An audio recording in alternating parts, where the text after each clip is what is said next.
to send me the details. That is correct. All right. You know what I'm afraid of with new mixes, though? The lyrics. Is it explicit? Is it not? That's what I'm afraid of. Is it? But we apologize in advance, guys, if there's some explicit language in here. We don't know. It's the first time we're playing this. Well, But it's your first time. It's my first time. And it's country. Yeah, it's not crazy. I know. I feel like country is not too bad. All right. Let's make it happen, Fonzie. You ready? Now that you have your super fast iPad. I know, man. I'm so excited. All right. Here we go.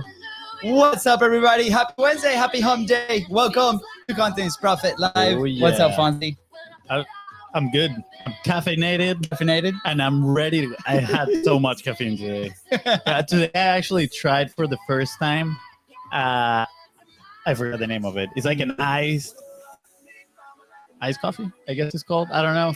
They make it overnight. They just sip it in water. Yeah. It's like a different way to extract the coffee, and it has more caffeine than your regular cup of coffee. So I was like, yeah. And you got another one over before here. leaving, I got like myself a cappuccino. Oh boy, bring the energy up in here. So not that we need to, because today's guest is awesome. That's where our money's going, huh? just the coffee. It's Fonzie's coffee bill. I tell the story of the office all the time. Okay. I'm like, we had the office and you're complaining like, we are paying for an office. Why are you going to a coffee shop all the time? I'm like, let's just work from coffee shops. Sure. Rent just on coffee bills. All right. We won. Here we go. You ready? I think I'm ready. Almost. All right. Apparently, guys, new equipment doesn't make the trick for Fonzie over here. Let me lower the volume, and I gotta make sure I'm on the right page. Let's do this. We've got some. Hey, I'm Luis. And I'm Luis. You're listening to the Content is Profit podcast, where we talk about entrepreneurship, mindset, and of course, how to turn your content into profit. But most importantly, we are here to have a good time with you, baby. So go to contentsprofit.com to get started today and join the community. That was smooth. Finally. We got this version done. Yeah, it took us like 5 times to get this version right, but we've done it. Good job. What are we talking about today? Now that this was so smooth. That's true. Today we're talking all about making revenue growth predictable. Woo! Yes, this please. is gonna be please. Awesome topic. Tell me more. I know. All right. Hey, do we have a sponsor today? Great question, good sir. Indeed, we do have a sponsor. Yes. Today's sponsor is your own BIZBROS. Yes, we sponsor our own podcast with Content Momentum. And you might be asking yourself, what is Content Momentum? Well, if you produce a long-form piece of content just like this one that you're listening to or watching, and you want to leverage your time and your effort and produce daily consistent content, we are here to help you out with your fractional content team. So make sure you slide in the DMs at BIZBROS on Facebook, on Instagram. We are ready to help you out. That's right. And if you are enjoying these episodes every Tuesday, Thursdays, and Saturdays, go ahead and follow the show in your favorite podcasting platform so you don't miss anything and you can take action and grow your business and also your life. That is right. And if today's guest helped you move one step closer towards your goal, please don't forget to share this episode with 3 friends. That is your ticket of admission and leave a 5-star review. Thank you. I have a question for you. How would it feel to double your business every year for the next 3 years? Yes, that's exactly what today's guest has done for the last 3 years. Woohoo! You know what to do. Pen and paper. Today's guest will help you stand out in the coaching and consulting industry with a unique value proposition while sharing the lessons that have generated millions in revenue for her clients. Oh, but I can't wait. She is the CEO of The Great Do-Over, founder of Launch Lab for Women Entrepreneurs, and host of the Life After Corporate podcast. She is the real deal. That is right. Please welcome, and I apologize in advance because her last name is French and the pronunciation is very unique, the one and only Debra Boulanger. Hey, you guys did that so well. Excellent. Thank you. Yeah, I was nervous there for a little bit. I started sweating. I was like, oh, is the pronunciation going to be okay? But I'm glad, Debra, you made it here. We're so excited. And thank you so much. Oh, such a pleasure to be here with you guys. You're so much fun. I appreciate it. I think the fun is on this side only. Fonzie, sometimes, he can be, sometimes. Yeah, We'll it see. happens once in a while. So, Debra, we got connected, but the one and only Adam Scheibel, he's been on the podcast. He's absolutely amazing. I feel like right now Adam he's in the top of the leaderboard of recommended guests for this podcast. So thank you, Adam. Shout out for you. Yeah. But for those that don't know you, Debra, right? We have a conversation before. I've met you with a previous call. But for those that don't know who Debra is, can you share a little bit about your story and how did you get to where you are right now?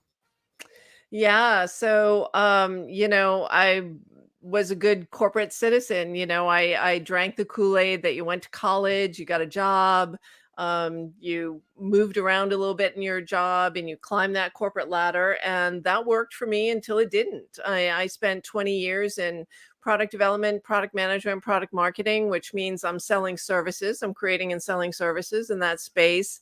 And then I decided that I wanted to live more of my life. I had a son who was 13 and I had never been to many of his soccer games and all the stuff that was going on in his life. So I decided to make the leap and start my own coaching business.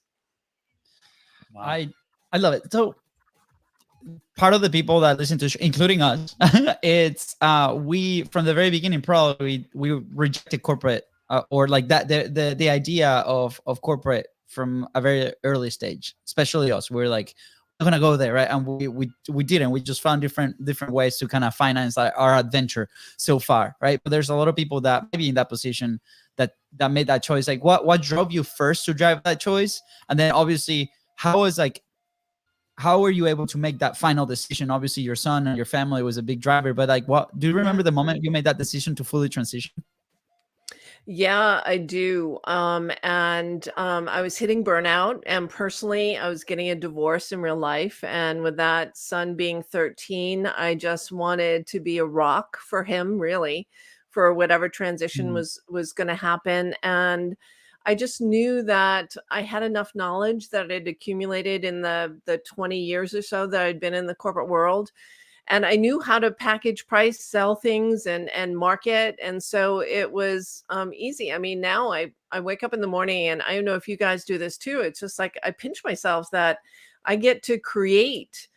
I get to create services, and I get to be on air and podcasts like this and give webinars and meet with people one-on-one or in groups and invite them to join me, and they pay me for what I do.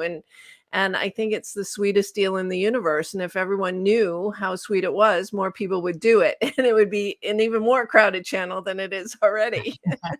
Yes, absolutely.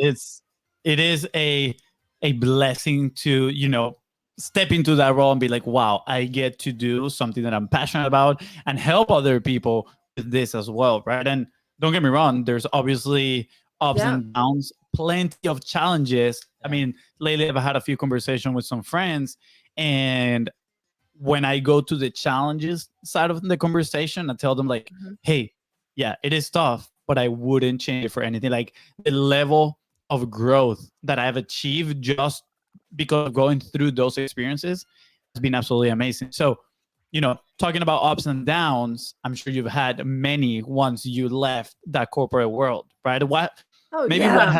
had been a few of the most remarkable challenges you've had to conquer throughout your journey?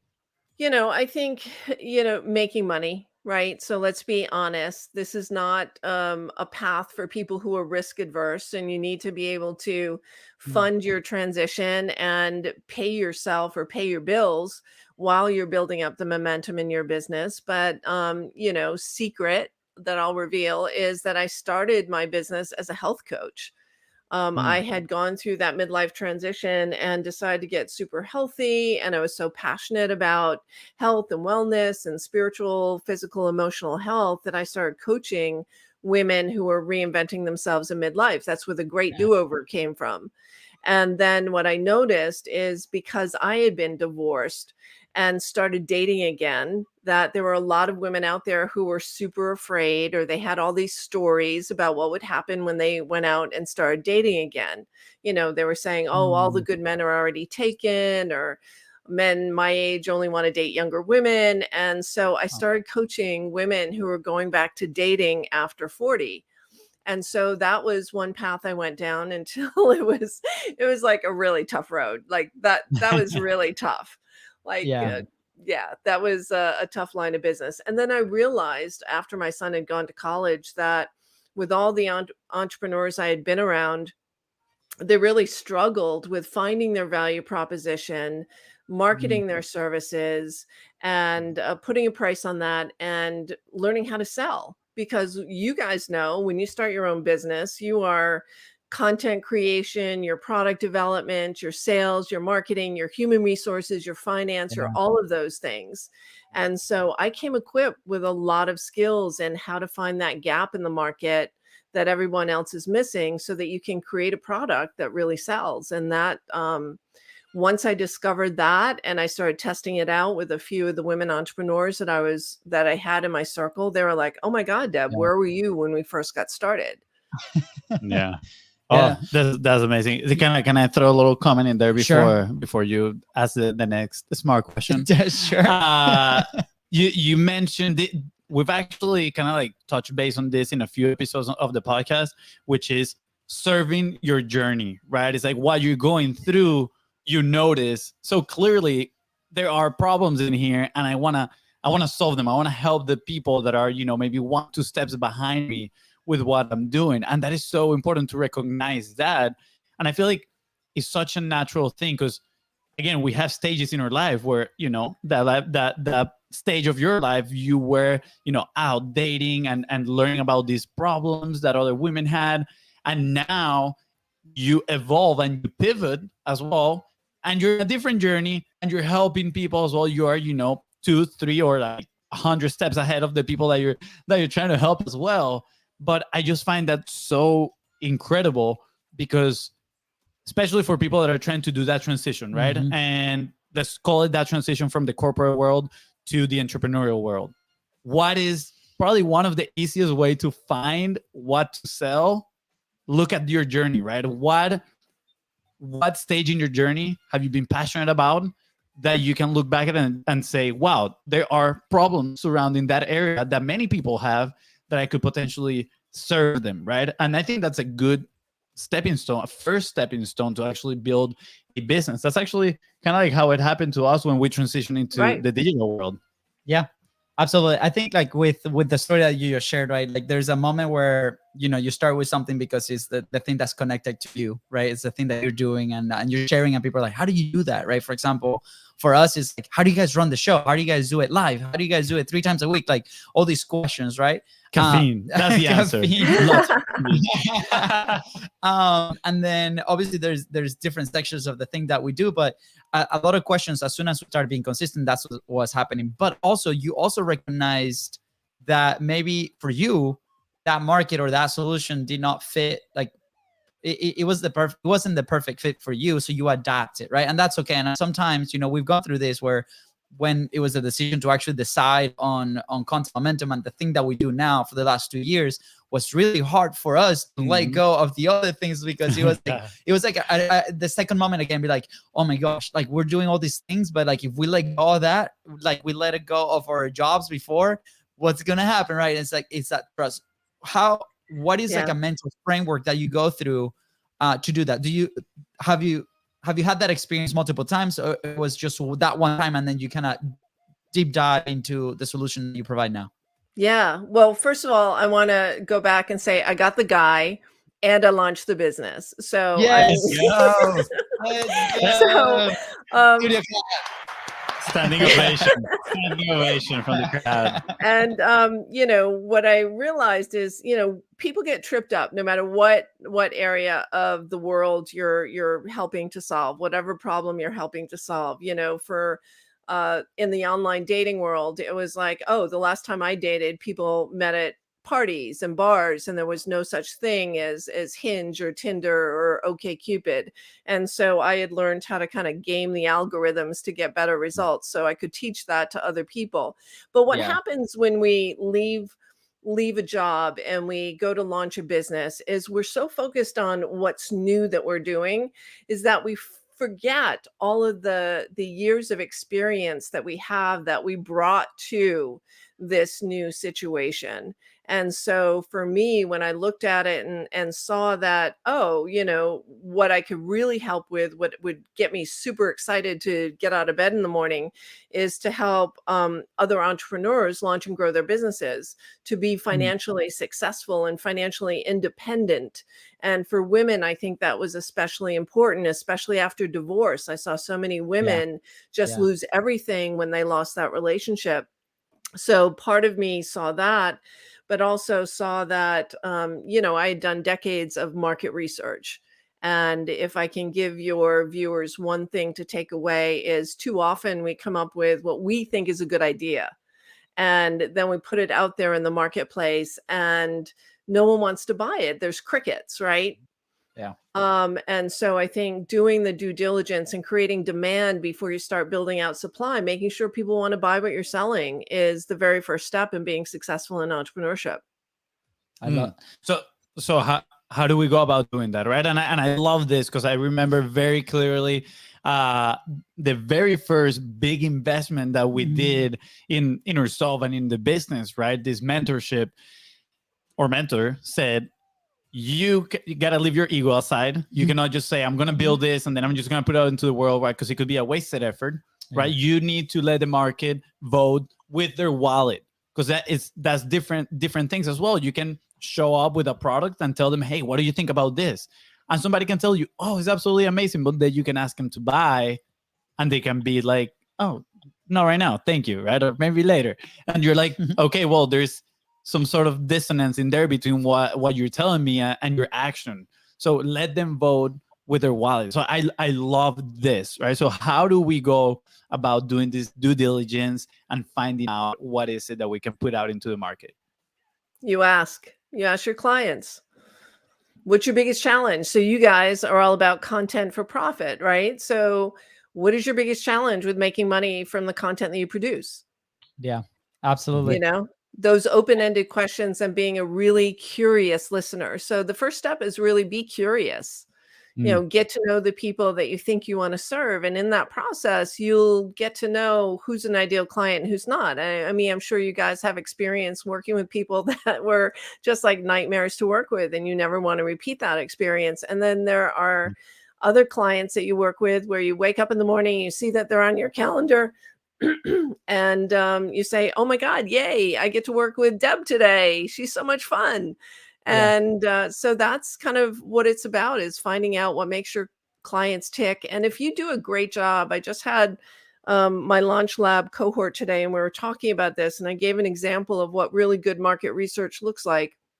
So when you do a good job of asking questions and you start spotting the patterns, people will say the same things over and over again. People will say, I have all this stuff on my Instagram feed. I mean, I'm just channeling what you guys might be thinking. I have all this stuff on my Instagram feed, but none of it's paying off. I can't figure out what's not working and what is working. And so that's a key indicator that your clients don't understand how to use content to engage with their audience. And maybe they've bought followers. Maybe they have hired a social media person, but they're still not getting that traction. And so having those conversations, you get to uncover what's the challenge, what have they already tried, what have they already invested in solutions that don't work, what looks like the right solution to them. So you could say, hey, I've got this package deal, but what your clients really want is more handholding. They want more coaching, they want more mentoring. Well, that's a higher end solution. So if you uncover that gap and you're the only one who's offering it, guess what? You get to stand out in your market. You get to charge a premium price, and you get to own that space for being that person who delivers this great level of education, service, and results. Yeah, absolutely. I love this aspect of it because, and here's like when we first started, we had 7 different things, right? That came from maybe like 20, 30 conversations that we had at the time with the people that we were dealing with, small business, like gyms, dentists, like that kind of business, right? And each one of them needed something different. At the time we were freelancing, and we're like, okay, we'll execute on that, and we'll execute on this. And we ended up with 7 different things, right? And then we had the really hard conversation of, well, what people, even though we enter like with these things, they always go back to content, right? The people are like, well, we want more content and we want more and this and that for their whatever reasons that they had at the time. And we're like, we had to sit down and we're like, Fonzie was really adamant on going the email route, right? He was like, I really want to try the email side of things. And then I was like, well, content is really like what people keep asking. And we had like this discussion of like, where do we go? And ultimately is what people were asking. So we decided to do that because that was the second thing that we really enjoyed. My first thing, but Fonzie's second thing, and he really enjoys writing. And we're like, okay, the commitment was that. And then that led us to the path of like, okay, perfect. And as soon as we launched the show, same thing, feedback of people that consume that type of content, that do that, they start asking questions. And, you know, for us, we were just having this conversation yesterday when I called you. It's like, we now have people in a group and we're like, let's ask them this series of questions. And we're trying to figure out those questions to find out what the real need is, right? The first need is consistency, right? With the people that try to publish, right? That's the first friction point. And then it's like, okay, how do they need support? Maybe it's a community, maybe it's something different. Maybe it's not the service, right? What comes before the service? And so that has been like the game in the last couple of months, and it has been pretty interesting. It's been fun to kind of find that out as well. Can I go in there real quick? There's something Sure. that you mentioned multiple times, and before asking this question, I gotta make reference to. I can tell you are a master salesman. Like the way you just explained this is it's amazing, right? The way on discovering, it can be resumed on how you're discovering people's pain, what they try, their journey that they've had, all this to figure out what is the right option for them that is going to help them achieve their goals, right? At the end of the day, our job is to help them achieve their goals. And sometimes we might not be the right fit for them, right? And we just need to help them make the right decision. That being said, I know, and we've had such a difficult time with this, specifically when we're starting, is how do we price our services, right? How do we, like, what is your offer going to look like? And you've mentioned right now, since kind of like the very beginning of the conversation, right? Since your corporate world, that you knew how to package, price, and sell. And I think that is something that you've leveraged that skill and you brought it with you into the entrepreneurial world. And now I know it's a big part of what you do. You actually have a kind of, I don't remember the exact name, but it's like that calculator that you use as your lead the pricing calculator. Yeah, the pricing calculator, right? And I think that is amazing. I think that is an incredible tool because we struggle with that. It's like, okay, how much are we going to charge for this? And the first thing to do is like, oh, let me check what the competitors are doing. Right. Guess what? Right. And you're just getting in the same bucket as they are, instead of let me see how I can, over deliver to the people that I'm trying to serve and charge that premium. So I'm curious, when it comes to package, pricing, and selling, right? And I can tell you're dancing over here. The secret sauce. Yeah, like what is it that helped these entrepreneurs finally figure it out? Yeah. Well, I'm going to start with what not to do, right? And you mentioned number one. The first thing people usually do is look at the market and say, well, what are other people charging? What will the market bear? And like you said, you're spot on, Fonzie. You're going to look like, sound like, price like everyone else, and so you're indistinguishable from anyone else in the marketplace, right? The second thing they do is they charge by the hour. Right. And I know I'm speaking to some people out there who just went, I charge by the hour, because no one's buying your time. And when you charge by the hour, people start counting up the number of hours that you've put in, and they start evaluating the results based on the time that you've put in, or they hesitate calling you because they don't want to rack up more hours and rack up more fees. And so it's really a lose-lose situation for both you and the client. And the other major mistake that people make when they price their services is they price based on what they think their client can afford. And this one is super juicy, because who are you to get your head in someone else's wallet and decide what's of value to them?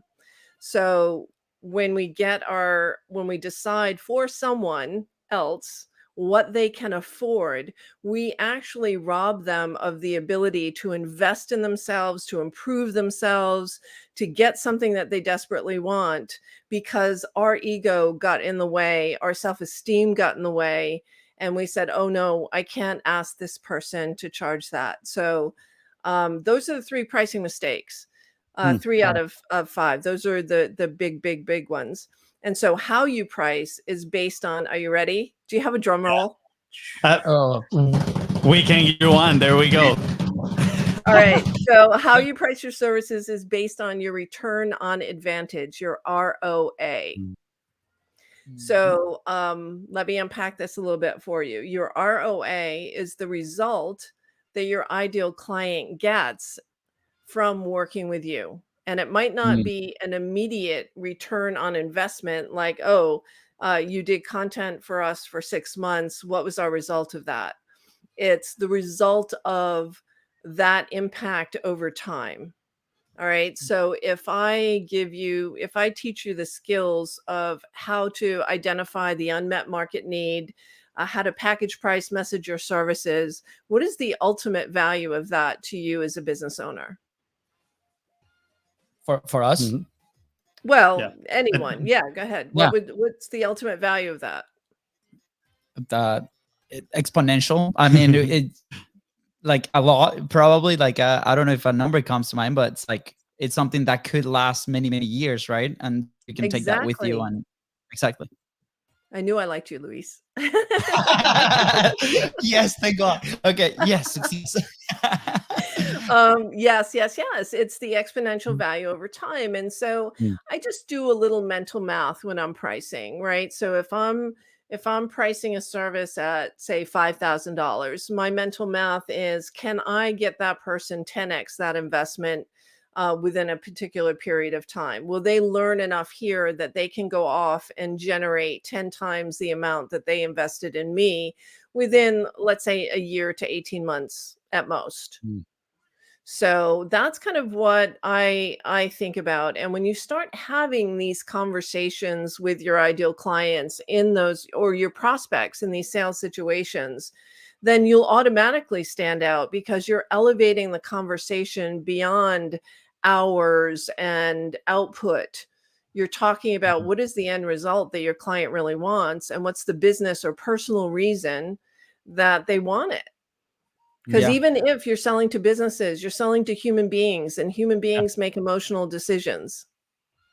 Yeah, absolutely. As you're explaining this, I'm going in my head through obviously the sales opportunities maybe that we've had, and also I'm kind of like on the operating side as well, like helping with the team and like the process. Like for example, this morning in our daily huddle, we had I made a comment about the sheet where we track all the projects, and it's divided in different sections, right? And then the idea was to consolidate everything into like one section alone, because the time that we lose in communication or like transitioning those tasks to different things because it's manual now exponentially, right, is going to save us a ton of time. So we're interested, okay, how many more projects can we take on a month, 2 month, 3 month, 5, 6, 12 months, right?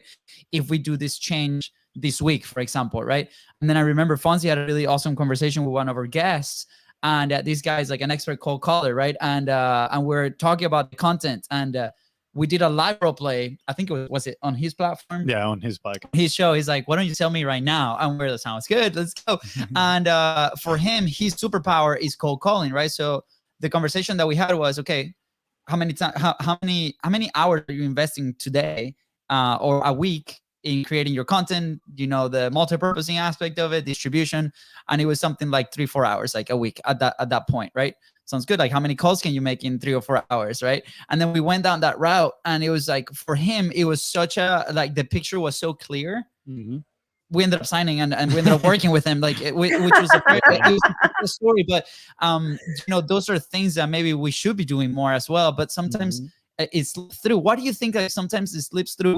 We go back to default. Maybe is it in the indoctrination that we had, or like because we're not familiar with sales or we're not familiar with the service? Like, do you see this problem with the people that you help? Well, sales is a tricky thing because it's hard not to let your self-esteem get caught up in the fact that people are buying you, right? And I think if you flip it, what worked for the accelerator clients this week was that, it's not about you when you're in a sales conversation. It's all about the other person. And Mhm. you are a conduit. So you have to be good. And obviously that podcast host where you were a guest on was very, very skilled in the discovery process of what was it that you needed, what was it that you wanted, what would motivate you. And you also have to be skilled at helping people get out of their own way because there's all sorts of resistance to being sold, right? We Yeah. all have been pitched in our, Facebook Messenger or LinkedIn Messenger feed, Yeah. and it's crazy how many people are just trying to pitch you. So, Mhm. engaging people in meaningful conversation and not making it about you, but making it about them and Yeah. helping them get past their internal boundaries, not boundaries, their internal resistance Yeah. to investing in themselves. I don't know if guys have the same thing or not because I sell mostly to women, Yeah. but women just don't invest in themselves. I mean, they'll buy anything for their kids, they'll help out anyone at the drop of a hat. But when it comes to investing in themselves, they tend to have a lot of resistance around that. Yeah, that makes a lot of sense. I remember this was about maybe 3 years ago. My girlfriend, she was at, I think it was like a seminar, something like that. And the main person that was hosting the event, she was selling her accelerator. I think it was like $5,000 for the year. And I remember she called me and she was like, "This sounds amazing, but I don't know if I should do it." She just gave me all of the resistance, right? And I was like, "Is it gonna help you achieve your goal, right? Do you think it's gonna, just the conversation that we have right now, do you think you can at least recover those $5,000 with what you're gonna learn, with the skills, right, that you're gonna learn through this program?" It's like, yes, I think so. I think I can do it. Okay, do you think you can double that, right, in a year? Yeah. It's like, yeah, okay, I think I can. And at the end, she ended up signing up, right? I should have called in the seminar, be like, "Hey, what's my commission?" But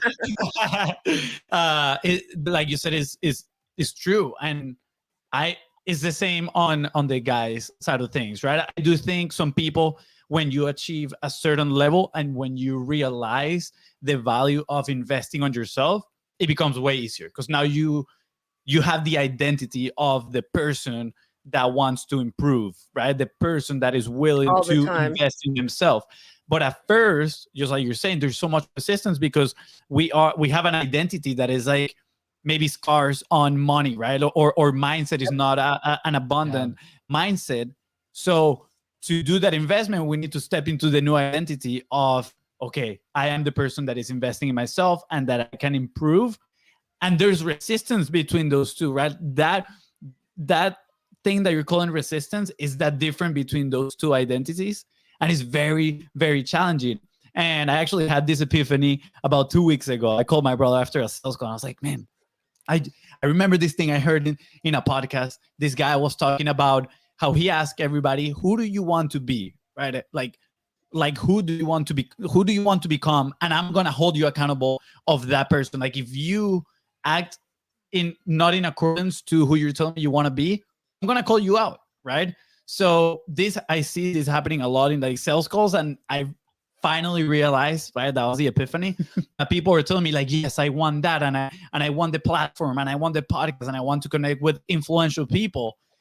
But then at the time of making a decision, they were taking a decision with the identity of now that they had at the moment, instead of going to that place of what would that person with the platform, with the connections, how would they make that decision, right?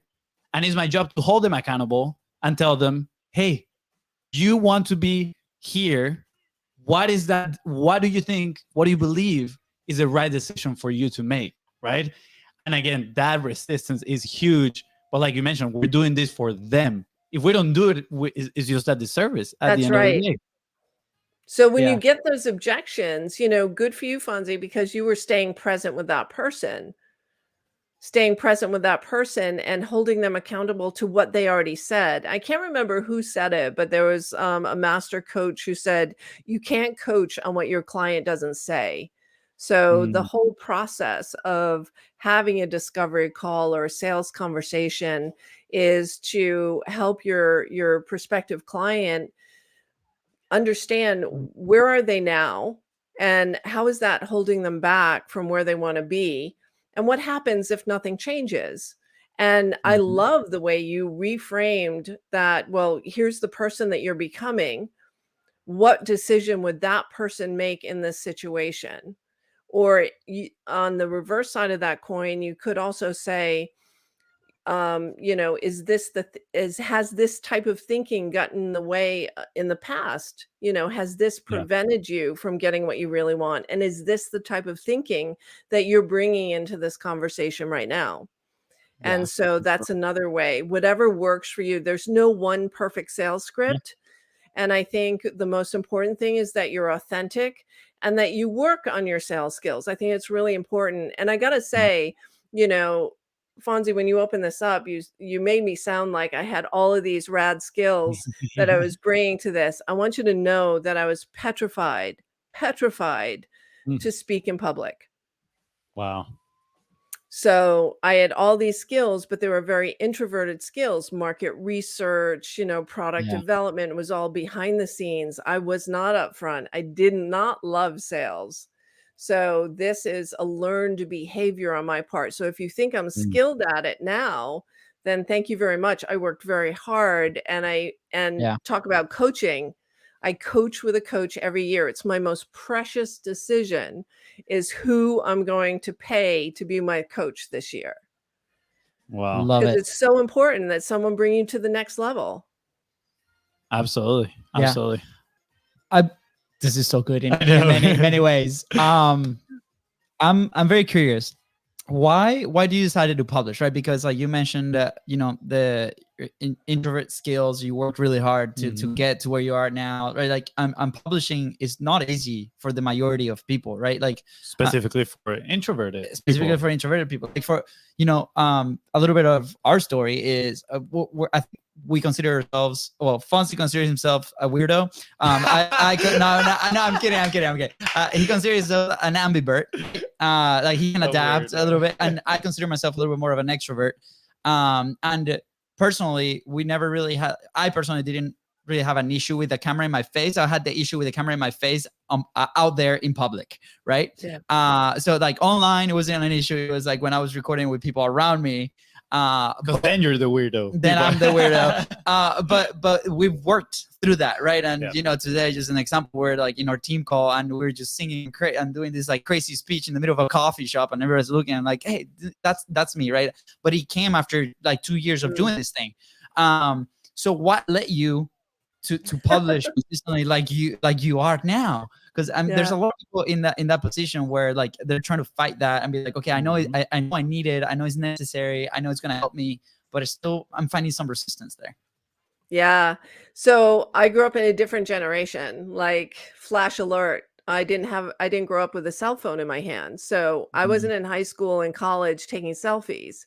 So the reason why I gravitated toward podcasting was because I could speak into a microphone and I didn't have to be on camera.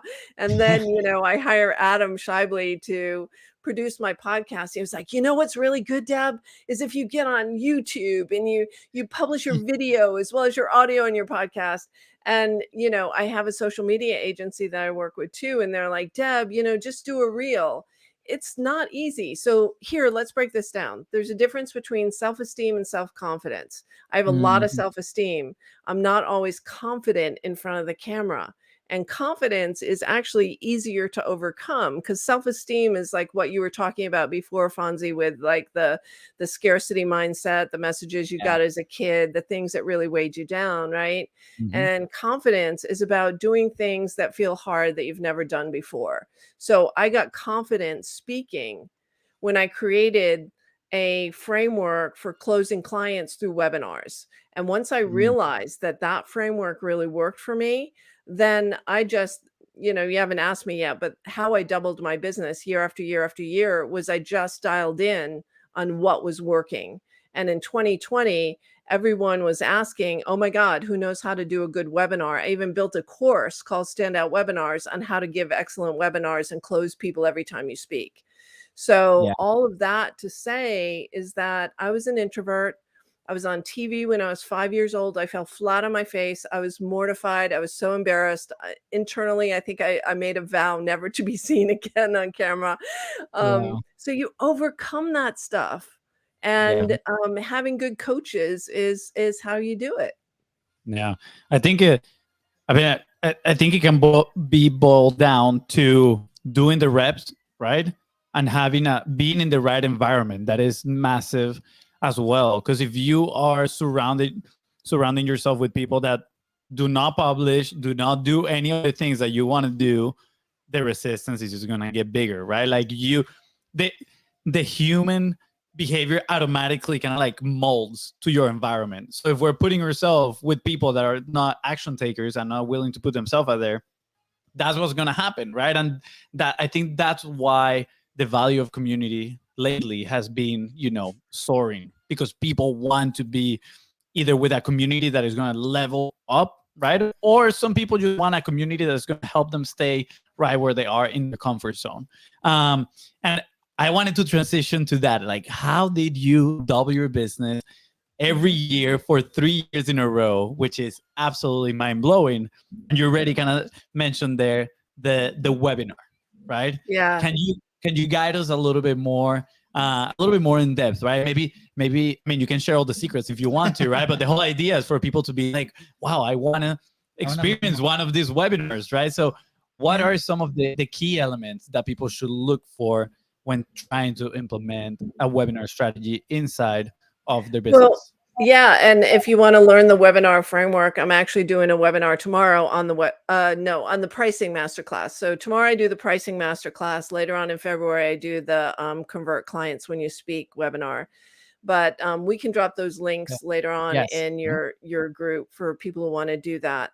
Absolutely. But webinars might not be your strategy, right? So the way you double your business is you have to, it goes back to dating. It goes back to the analytics of, paying for the A-list on OkCupid and changing the criteria, including like maybe changing your zip code to get new talent in the pool.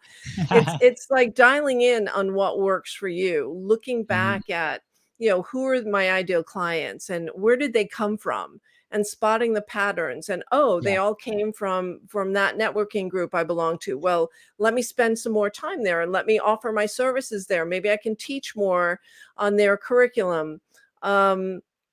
What I noticed was when I had at least 3 speaking engagements a month on other people's platforms, that that was also important because it was beyond my warm audience. I mean, you can't deliver a Yeah. webinar every month to your mailing list unless you're getting a lot of new names Yeah. and new contacts in on your mailing list. So you have to go out and you have to shop your skills around and say, hey, I can provide content. And you guys know the value of content. When Yeah. you're providing valuable content on other people's platforms, they're thrilled. So I realized that if I did that 4 times a month, that I would meet my revenue goals. And so that's how I dialed that in. And by listening to the market, when my clients graduated from the Launch Lab, they had their products, packaging and pricing and messaging. They were like, Deb, how do I sell? And, how do I grow a mailing list? And how do I start a podcast? And so that clued me in that I didn't want to put everything in that Launch Lab. So I created a year-long program called the Six-Figure Accelerator. And the Yes. purpose of that program is to make six-figure growth predictable in your business. So Yeah. if you have a number, and the pricing calculator is great fun to play with, there's only 3 levers you can move. Number 1, you can raise your prices. You can, number 2, add a new product to your portfolio based on what your clients are asking you for. Yeah. Not put it into the old product, but create something new. And 3 is to dial in your sales and marketing. So, right now we know that people are responding to personal connections, right? So Yep. social selling is a whole new category of Yeah. how to connect with prospects. But how many people are actually going out there and every time they do one of these speaking engagements, connecting with everyone who is in that event and connecting with them on Facebook or connecting with them on LinkedIn and starting a conversation as if you were having coffee at a coffee shop? Mhm. Instead Yep. of going out and sending someone a link and pitching them your stuff, it's Yeah. like, "Hey, it was Mhm. so nice to meet you. What did you take away from that session? I'm just curious." Yeah. Absolutely. I mean, this morning I was going through the LinkedIn messages and there are probably like 5 of those. And I was like, yeah, not interested. Thank you. Good luck. Yeah. I mean, plot twist. That's the whole reason why we have the podcast, right? Is to increase the value of our network and make real, strong relationships, right? With people like you, Deborah, right? That Yeah. are successful in their field. And we're like, we want to connect and, explore the relationship and see where this goes. Example, Adam, right? Adam came on the show. I don't want to spoil a surprise, so I'm not going to say exactly what happened after, but Adam was very happy and he started referring people to our podcast. Like, man, I got this guy. He has this cool stash and he speaks amazing. We're like, awesome. Send him our way. His name is Brian Boger, right? He became a really good friend of us. Now he came the other day. He's like, hey, man, I got Debra here. She's absolutely amazing. She's super successful. I was like, introduce her to us, right? It's amazing. And we had a previous call, and then I was like, Yeah. you are absolutely amazing. Why don't you come to the show, right? Yeah. And it's the whole point is to build those deep relationships that can lead to an opportunity, right? Regardless of how that opportunity looks like. And it can be an opportunity for you, right? Or it could be an Mhm. opportunity for us, or it could be an opportunity for both of us, right? And it's that age of deeper connections instead of Yes. just start blasting everybody. I guess the challenge would be, how do you make those deeper connections a little bit more at scale, right? And is that what you're Yeah. working on right now? Yeah. So, man, I got a teaching point for every question you have. So Perfect. this one is curate your referral network because what you just described is a referral network. And so Mhm. you want to partner with people who share maybe the same ideal client audience, but they offer something different. And you partner with them, you do podcast swaps, or maybe you present to their audience, or you partner in some other way. A couple weekends ago, it was so nice to be out in person. I live 100 miles outside of New York City and partnered with a colleague of mine who is a leadership coach for women, and she has a women's leadership academy, and I have the Six Figure Accelerator, and she loves to host events. And she curates the whole experience. I love to create the content. She hates to create the content. So we were just a marriage made in heaven. And Yeah. we created this weekend event. We had this beautiful dinner at the National Arts Club in Gramercy Park in New York. And then we met at my co-working space and we did a day of mindset work. And Mm. everyone was so blown away. They really enjoyed meeting each other. And here Absolutely. we've created a powerful referral partnership. And so that's kind of the different partnerships you can have: content partnerships, referral Yeah. partnerships, Yeah. affiliate It's powerful. partnerships. Yeah, absolutely. It's so powerful. It's funny. A quick Yeah, you reflection here. It's go. like, especially when we publish, right? Like for those that are already doing it or thinking about doing it, sometimes we look outside to find these leads and people and like new people, and sometimes within our own network, we just like have to like turn around a little bit and be like, those are already there. Like, can I Yeah. work on these relationships? Can I just like send them a quick message like, hey man, how's it going? Right. For example, yesterday we sent a DM to Kennedy, right? They do email marketing and different things. And it was just a quick voice note. It was like, hey Kennedy, dude, thank you. Like, how's it going? He's from England, right? How are you guys doing? And they're launching all these things. And we're like, hey, by the way, like we're thinking about doing this thing. Can we jump on a 10-minute call to grab some feedback and collaborate and see how we can do it? And it's part of the same audience. But those things, sometimes we forget of the people that we've met, and we just have to turn around and just like say hello again, right? And the opportunity might be there instead of always trying to go outside and find new ways. So Yeah. I just it was so close. Like it's happened this week a lot. We've been reconnecting with a lot of people, and it's been great feedback, right? So don't forget that too for those listening. Yeah, I think Great people point, want to. Luis. Oh, sorry, go ahead, Deborah. Oh, sorry, I'm acting as host. No, perfect. This is the whole point of it. Take over, Take please. over. Well, so for people who are watching, I just want to capitalize on what you just said and turn that into a teaching point, which is, make a list of 25 people you already know in your network and make the ask. And next time you have an event coming up, ask people to share for you, ask people to post for you, ask people to email to their network. Because, if you want to make six-figure revenue growth predictable in your business, which is where we started, then these are the things that you dial in, and you look at the things that are creating a distraction and have no return, right? So if you're doing something, even a marketing strategy, but you're not getting any return on that effort, no ROE, then you stop doing that and you just dial in your own behavior and your own focus. And I love what you said before, Luis, when you were like batching your tasks because, attention switching really costs you. So the last thing you do is you map out your CEO calendar and you start for the whole year. So I'm geeking out on this book called The One Thing. Oh, so And good. have you heard of it? Yes. Yeah, we have it right here. That was actually one of the books that led us to this journey. Yeah, this is probably one of the first books that I personally read about all of this, and it was incredible. So good. So good. So, it's not about all the things that you do. It's about what is the one thing that really, really matters that makes every other goal on your list easier or unnecessary. Yeah, absolutely.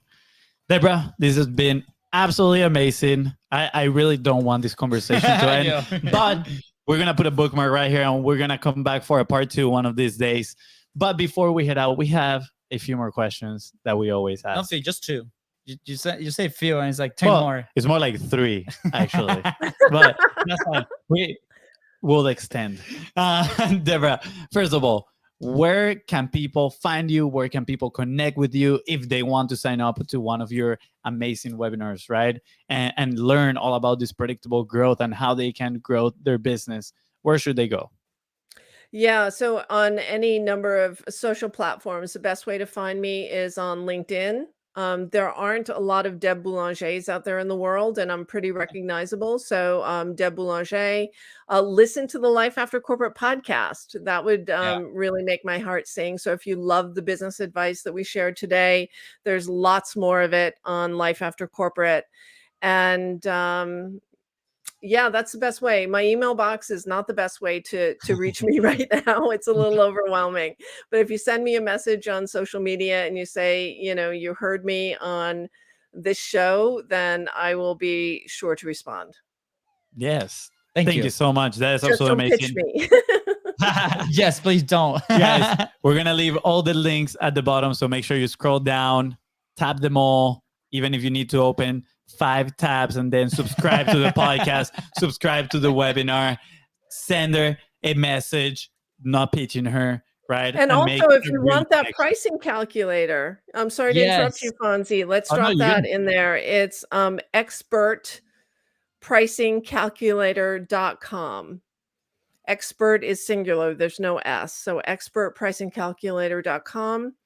And if you want to download the 6-figure growth plan, it's sixfiguregrowth.com, I believe. Awesome. All right. Is that 6 spelled SIX or a number? No, it's number 6, figure, FIGURE, growth.com. Perfect. All right. We're going to leave those links. Guys, make sure you get everything. But more importantly, instead of just collecting it and putting it in your hard drive, make sure you use them, because that's where the real value is. Because I know sometimes shiny object syndrome kicks in and we just want to download a bunch of stuff. And then we're complaining why my laptop is so slow. I don't have any memory. You got to use these things. Yeah. Awesome. Deb, last couple of questions. Fonzie gets crazy with the questions at the end of the show. So what is an action point for somebody that's like making that transition, right? They're in the middle of like creating their thing. They want to go full time. They're starting to publish too. Like they're going through these things. What is the one thing that they can do, you know, today or tomorrow to continue that momentum? Talk to your potential customers, find out what worries them, find out what their deepest desires are, find out what they've already done and what they want. In that conversation, if you take detailed verbatim notes of what they say, then you'll know what to publish. You'll know what to create, what product to create, and you'll know the intrinsic motivators for your ideal client audience. Yes. I love the little detail that you said there. Take detailed notes. Sometimes we have these conversations and then it's like it never happened because you maybe remembered like 2 or 3 things and then you're like, oh, okay, this was awesome, but I don't remember anything. So that was awesome. Yeah, and you can record it, transcribe it if you need to. There's many tools, right? There's many tools out there. I'm gonna plug here something that we do, and if you have questions in regards to this, make sure you send us a message. We call it the PP board. Don't let your mind go there. Don't let your mind go there. It's about pain and pleasure. Yes. And the whole thing is you're asking them what are their pains, what are the pleasures, right? Those objectives that they're looking for. And just like Debra said, that can become literally all your content strategy. When you are sitting down and you're like, I want to create content, but I don't know what should I talk to. Guess what? You go to your PP board and you check one of those things and you said, I'm going to create a podcast episode on this pain that they have right now or on how they can achieve this pleasure. Extremely valuable. So thank you so much for the reminder. We might have to change the name of that board. I don't know. I think people laugh and people remember it. Yeah. So perfect. Now, the very, very last question, and this is honestly a question that is dear to our hearts. We ask it to every single guest. Very, very important. Bro, where would you be if you didn't publish, if you didn't share your message? I would be in a desk job collecting a paycheck. If I didn't. You said if I didn't. Yeah, if you didn't, Yeah. No. I mean, without a message, there's no mission, right? You know, how do you convey your mission, vision, values? How can you convey anything without your message? You might as well just keep the paycheck. Yeah. Was that too harsh? That was so good. This is really what drives a lot of our publishing too. Like we look at these moments. For us, publishing has changed our lives. Is if it's, you know, if worst comes to worst, is the last thing to go. It's like this, like would never go at some degree. Like, and we often say to our team, like, you guys are safe. Like this is like a lifelong thing, and this might take different shapes and forms, but publishing is always going to be a part of our lives because it did change it for the better. With it, not only the people that we've met, but the amount of growth that we've experienced, the amount of traction. It helped us finally hire people. You know, after 5 years of trying, 2 years ago, it was the first time that we were able to hire a team to do it. It's helped us to like, it's just an incredible experience so far. So for us, it means so much. And, you know, every time we ask this question, we get a lot of people getting emotional, right? Because it's a cornerstone of what they've done and part of an integral part of their success and how they're growing every single day in their business and in their personal lives. So thank you. Yeah. I think it allows people to think, right? Like you say, right? What is that scenario that what would have happened if I wouldn't have done this? And it also allows you to be grateful for what you've done, right? It's like, wow, I've actually accomplished a lot. I've gone a long way, and transmitting that to the person that is listening right now is extremely important because they need to believe at the end of the day, they need to believe that they can be there as well, that they can be successful, because if they don't believe it, then it ain't going to happen. So thank you so much, Debra. Oh, my pleasure. Thank you, guys. It was so much fun to hang out with you. Yeah, thank you. Is there anything else you want to add before we head out? I don't think so. I think we dropped a lot of gems. I guess I have the ultimate PP headline. And this was back when I was doing the dating coaching thing. It was how to meet the love of your life without going on 100 bad dates. Oh, that's so good. good. Yes. Yeah. Sorority Let's clap, go. please. Yes, let's go. Oh, that was good. Yeah, I think that's perfect rapper right there. Thank you. With that said, guys, thank you so much for tuning into the Contents Profit Podcast. Go ahead and follow the show in your favorite platform and on social media at BIZBROS Go. That is right. And if Debra here help you move one step closer to your goal, please don't forget to share this episode and leave a 5-star review. See ya. Bye, guys. Bye-bye. All right. All right, Dad, we have one last tradition on the show. It's You're quick still selfie. live. Yeah, we're still live. People at home will take the selfie too. Yeah. Yes. We're all smiling We're here. all smiling here. All right, here we go. 1, big smiles. 1, 2, and 3. Oops, wait a minute. I looked down. I want to do it too. We can do it again. We All can right, do we'll it do it again. again. All right, here we go. 1, 2, and 3. Sweet. All right. All Social right. media. We will see you Peace. on Friday. Take care. See ya. Bye. Goodbye. This was amazing. Thank you so much. It was a great conversation. Oh, so much fun.